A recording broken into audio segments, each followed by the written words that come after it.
We once imagined cities of the future as radiant utopias, where technology quietly dissolved every hardship and life unfolded with seamless precision.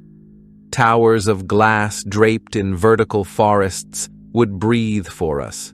Streets would move beneath our feet like living veins, and invisible intelligences would shape each moment to our desires.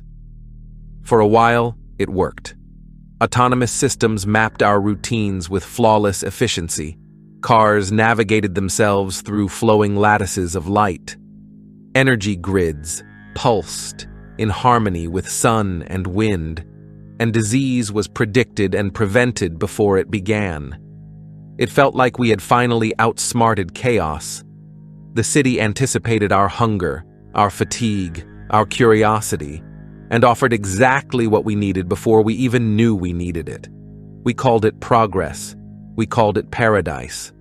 But as the systems grew invisible, they also grew absolute. Cameras multiplied until they vanished into every surface. Our steps became data. Our gestures became signals. Even our silence became suspicious.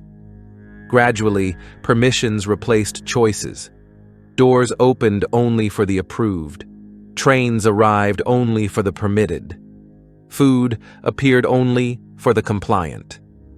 The rules were never spoken, but we sensed them. We obeyed because it was easier than wondering why. And disobedience did not provoke punishment. It simply erased you from the system's vision. As efficiency grew, freedom quietly shrank. Our world became seamless, yet suffocating. Each movement scored, each choice calculated, each life reduced to patterns. In trying to remove every flaw, we had erased the very chaos that makes us human. The hesitation, the rebellion, the chance to fail and rise again. The city had learned our thresholds and quietly tightened them. It wasn't evil, it was efficient. But efficiency without empathy becomes control, and control without compassion becomes tyranny. People stopped looking up at the skyline. They stopped asking questions. Comfort had replaced wonder. Safety had replaced courage. And so the city became perfect, perfectly hollow. But this is not where the story has to end, because systems cannot care. They cannot question themselves. They cannot dream. But we can. We can demand transparency from the code that governs us. We can place ethics before optimization and humanity before profit.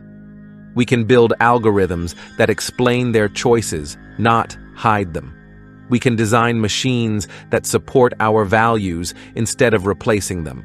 We can protect the wild, the unpredictable, the beautifully imperfect, because the future is not something we enter.